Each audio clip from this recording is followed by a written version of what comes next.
स्वागत है आपका अपने यूट्यूब चैनल सुभांश क्लास में। हम आपके लिए लेकर अपने इस वीडियो में अलंकार कक्षा 9वीं से कक्षा 12वीं तक पूछे जाने वाले सभी अलंकारों को हम अपनी इस वीडियो में बताने वाले हैं। तो वीडियो को पूरा देखिएगा। यदि वीडियो पसंद आए तो चैनल को सब्सक्राइब कर दीजिएगा, बेल आइकन को ऑन कर लीजिएगा। तो स्टार्ट करते हैं। अलंकार होता क्या है? जिस प्रकार किसी रमणी को शोभा बढ़ाने के लिए उसे सुंदर आभूषणों से सुसज्जित किया जाता है, उसी प्रकार कविता रूपी कामनी की शोभा बढ़ाने के लिए उसे अलंकारों से सजाया जाता है। अलंकार का शाब्दिक अर्थ है आभूषण या गहना।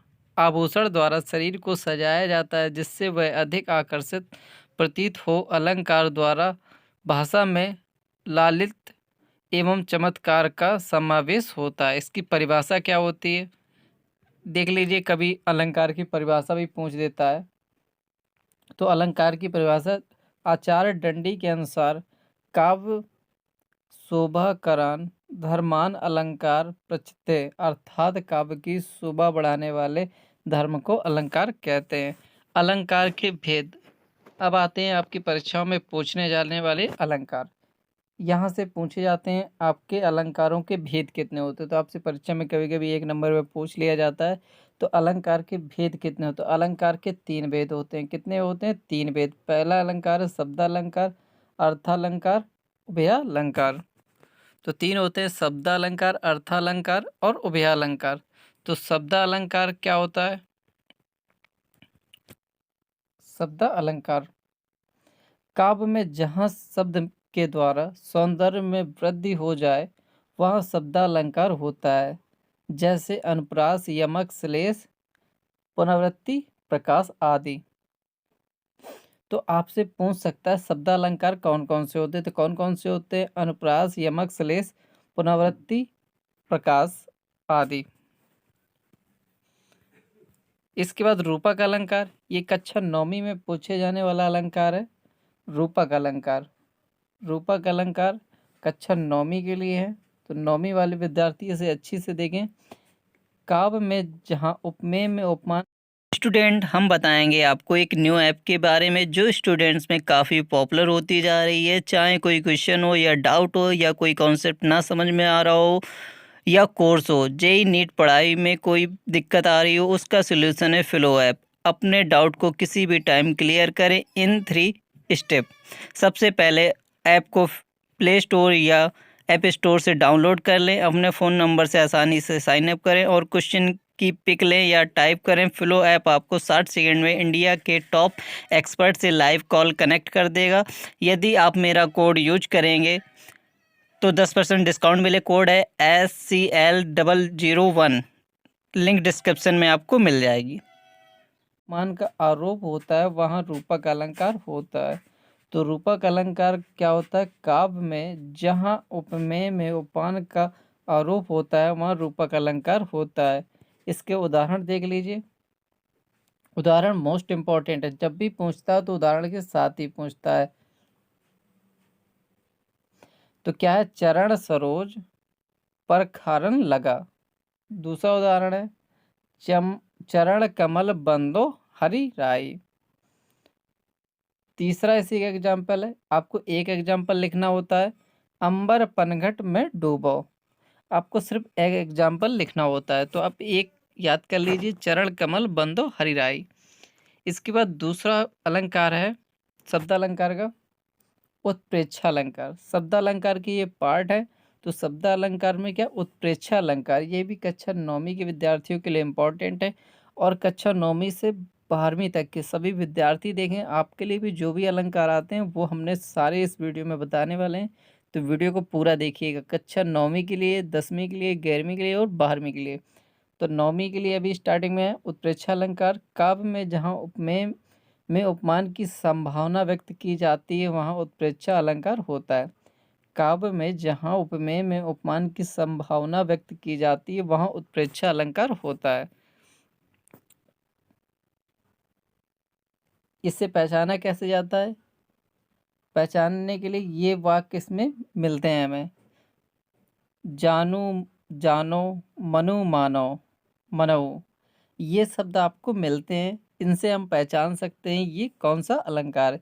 आदिवाचक शब्द उत्प्रेक्षा अलंकार की पहचान है, तो उत्प्रेक्षा अलंकार की ये पहचान है। इसको उदाहरण देख लीजिए। मानो झूम रहे हैं, मानो झूम रहे हैं तरु भी मंद पवन की झोंकों से। तो इसमें क्या है, मानो, कौन सा शब्द मिल रहा है, वाचक शब्द मानो। फूले कास सकल मही छाई, तो क्या मिल रहा है, मई। तीसरा है जनो वर्षा ऋतु प्रकट बुढ़ाई। तीसरा एग्जाम्पल है मनहु सूर्य काड़ी डारी वारी मध्य से मीन। लास्ट उदाहरण है डरे कुटिल नप्र प्रभु निहारी मनहु भयानक मूर्ति भारी। इसके बाद देख लीजिए श्लेष अलंकार। ये भी कक्षा 9th के स्टूडेंट के लिए इम्पोर्टेंट है। श्लेष अलंकार, जब किसी कविता में कोई शब्द एक ही बार आए किंतु प्रकरण की दृष्टि से उसके दो या दो से अधिक अर्थ निकले, तब वहाँ श्लेष अलंकार होता है। जब वाक्य में कोई शब्द एक बार आए लेकिन उसके अर्थ भिन्न भिन्न हो, तो वहाँ पर श्लेष अलंकार होता है। जहाँ किसी वाक्य में कोई शब्द एक बार आए लेकिन उसके अर्थ भिन्न भिन्न निकले, वहाँ श्लेष अलंकार होता है। इसका उदाहरण देख लीजिए।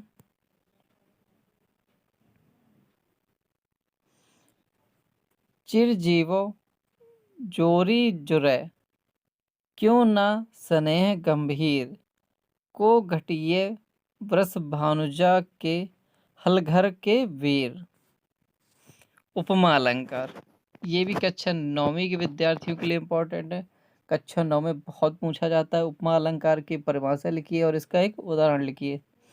तो उपमा अलंकार, जब किसी व्यक्ति या वस्तु की तुलना अत्यंत सादृश्य के कारण किसी लोक प्रसिद्ध व्यक्ति या वस्तु से की जाती है, तब वहाँ उपमा अलंकार होता है। जब किसी व्यक्ति या वस्तु की तुलना अत्यंत सादृश्य के कारण किसी लोक प्रसिद्ध व्यक्ति या वस्तु से की जाती है, तो वहाँ उपमा अलंकार होता है। इसके देख लीजिए वाचक शब्द क्या क्या होते हैं, कैसे पहचानेंगे। तो वाचक शब्द होते हैं सा, सी, सम, सरिस, इरस, समान आदि वाचक शब्द उपमा अलंकार की पहचान होते हैं। तो उदाहरण देख लीजिए। उदाहरण मोस्ट इम्पॉर्टेंट होता है। हम बार बार कहते हैं उदाहरण जरूर पढ़ो और उदाहरण याद करके भी जाना है, क्योंकि बिना उदाहरण के आपको आधे ही नंबर मिलेंगे। पीपत पात रसिस मंडोला।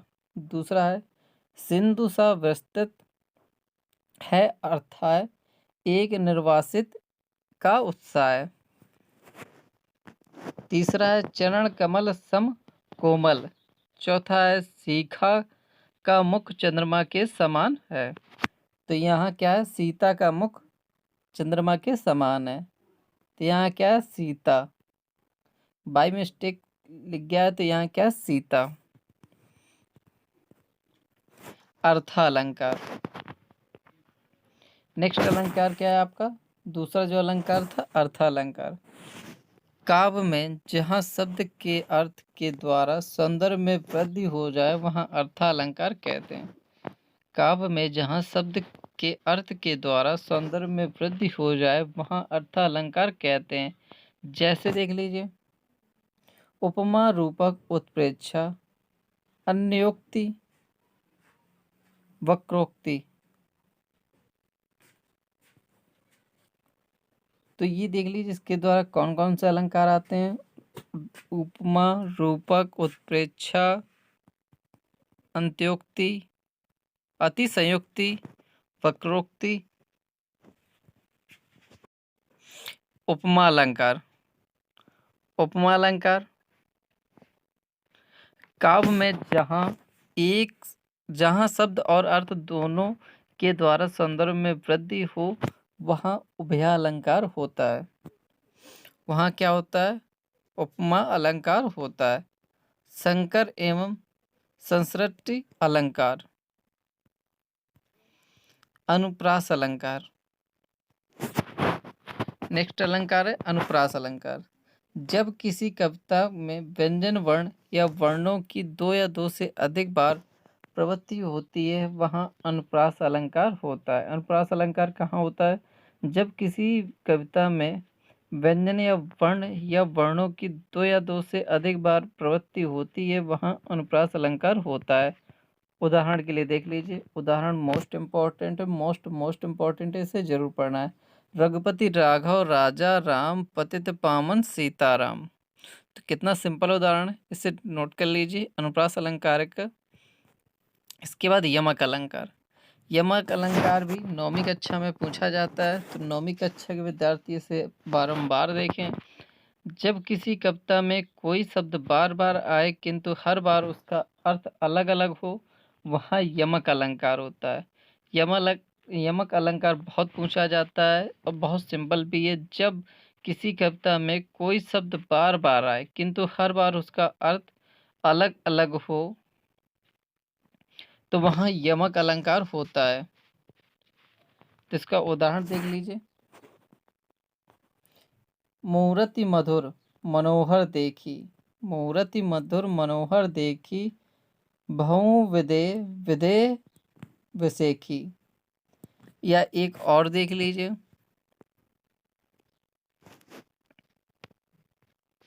कनक कनकते सौगनी, कनक कनकते सौगनी, माँ दक्ता अधिकाय, जो खाए बौराए, जो जग पाए सो बौराए।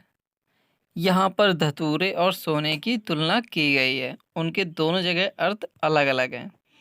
कक्षा 11वीं विद्यार्थियों के लिए है संदेश अलंकार। ये कक्षा 11वीं में पूछा जाता है संदेश अलंकार। ये क्या है? संदेह अलंकार। तो यहाँ क्या है? संदेह। तो आप इसे संदेह कर लीजिए, बाई मिस्टेक संदेश लिख गया है तो यहाँ क्या है? संदेह। क्या है? संदेह अलंकार। तो आप इसे नोट लिख लीजिएगा, संदेह अलंकार। जहाँ रूप रंग गुण आदि की समानता के कारण उपमेय में उपमान की शंका हो वहाँ संदेह अलंकार होता है।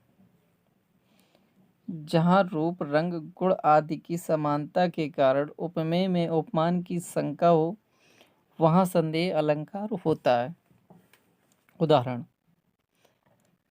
सारी विच नारी, सारी विच नारी की नारी विच सारी, की सारी ही की नारी ही की सारी।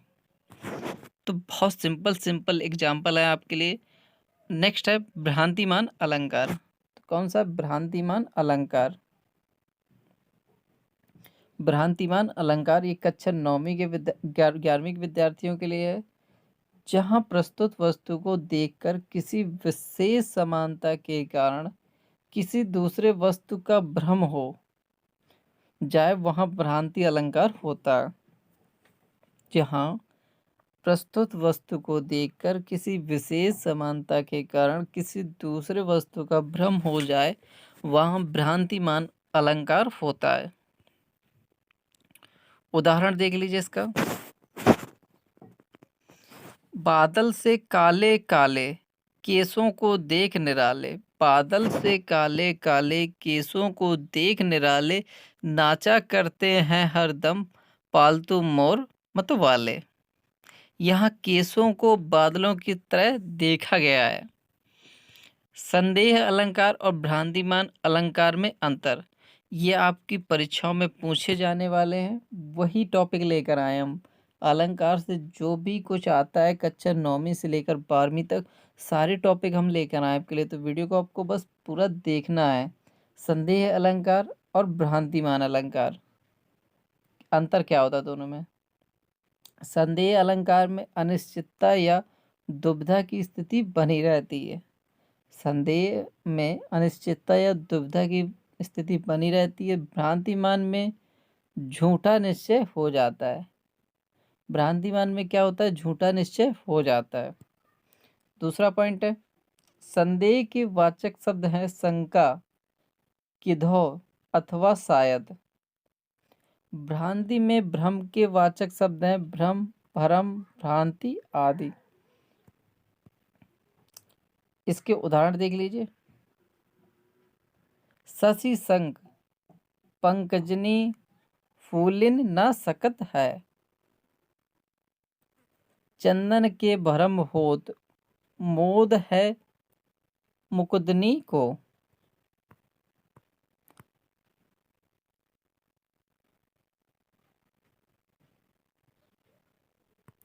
नेक्स्ट कक्षा 12वीं में पूछे जाने वाला अलंकार है विशेषोक्ति अलंकार।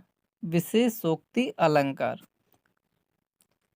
जहाँ कारक की उपस्थिति होने पर किसी भी कार्य नहीं होता है वहां विशेषोक्ति अलंकार होता है। इसका उदाहरण देख लीजिए। न्योहे धोए क्या भया, जो मन मैल न जाए। देह धोए क्या हुआ, जो मन मैल न जाए। मीन सदा जल में रहे, धोए वास न जाए।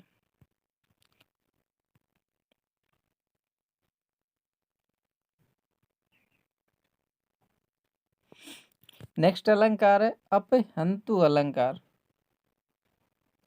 कौन है अपहंतु अलंकार? कक्षा 11वीं में पूछा जाता है जब किसी सच्ची वस्तु या बात को छिपाकर उसके स्थान पर किसी झूठी वस्तु या बात की स्थापना की जाती है वहां अपहंतु होता है। दूसरे शब्दों में यदि उपमेय का निषेध करके उसके स्थान पर उपमान का आरोप किया जाता है तो वहां अपहंतु अलंकार होता है।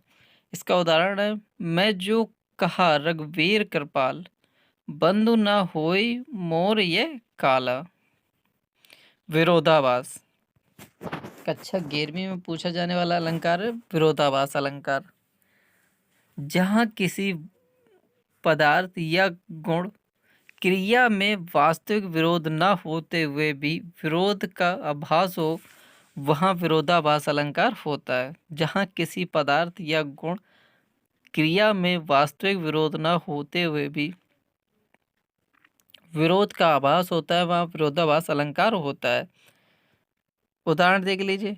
अनुरागी चित्त की गति, समझे नहीं कोय। ज्यों ज्यों बूढ़े श्याम रंग, त्यों त्यों उज्जवल होए। इसके बाद देख लीजिए कक्षा 12वीं में पूछा जाने वाला अलंकार है पुनरुक्ति प्रकाश अलंकार।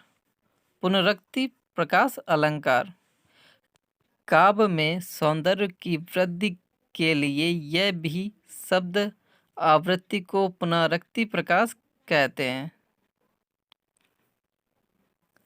काव्य में सौंदर्य की वृद्धि के लिए एक ही शब्द की आवृत्ति को पुनरुक्ति प्रकाश कहते हैं।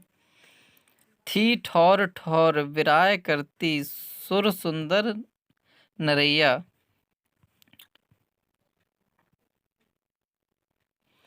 नेक्स्ट अलंकार है विभावना अलंकार।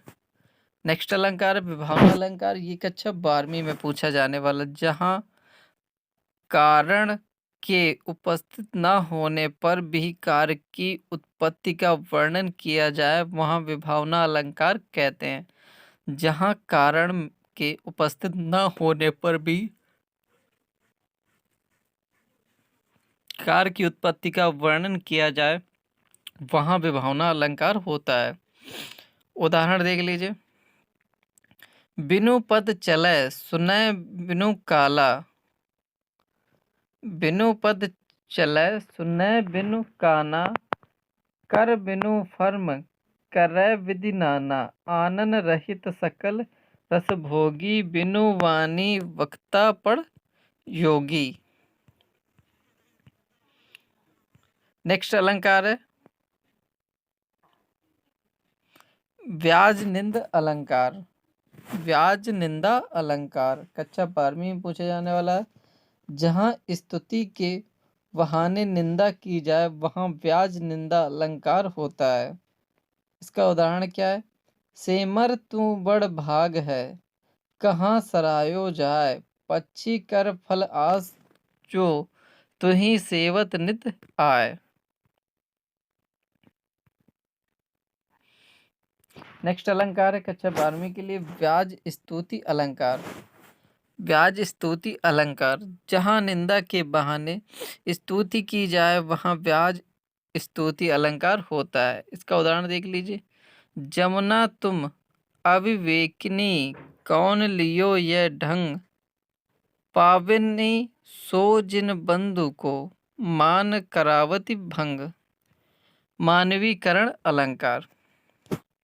अच्छा, 12वीं के विद्यार्थियों के लिए है मानवीकरण अलंकार। जब अचेतन प्रकृति में कवि चेतना आरोपिता करती है। जब अचेतन प्रकृति में कवि चेतना आरोपिता करता है तब वहाँ मानवीकरण अलंकार होता है।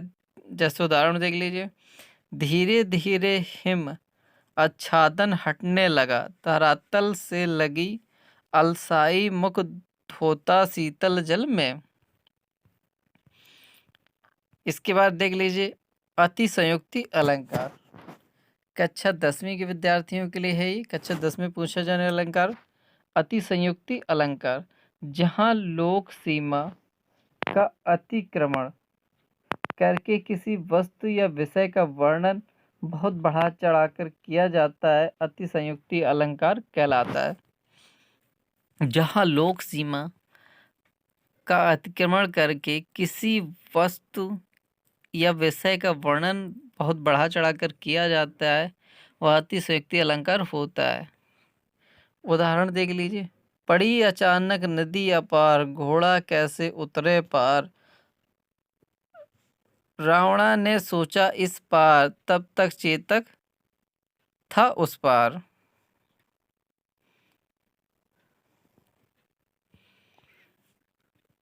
अन्योक्ति अलंकार।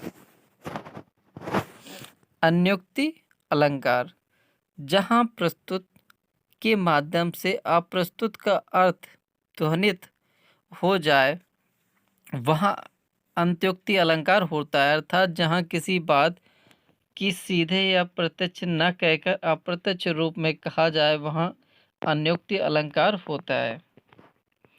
माली आवत देख, कलियन करे पुकार, फूले फूले चुन लिए, कलिए हमारी बारी। इसके बाद वक्रोक्ति अलंकार है। कक्षा 10वीं के विद्यार्थियों के लिए इम्पोर्टेंट है वक्रोक्ति अलंकार, जहाँ कथन का ध्वनि द्वारा दूसरा अर्थ ग्रहण किया जाए वहाँ वक्रोक्ति अलंकार होता है।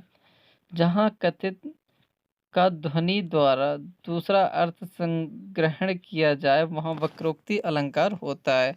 उदाहरण देख लीजिए। मैं सुकुमारी नाथ वन जोग, तो गई उचित तप मोह कै भोगू।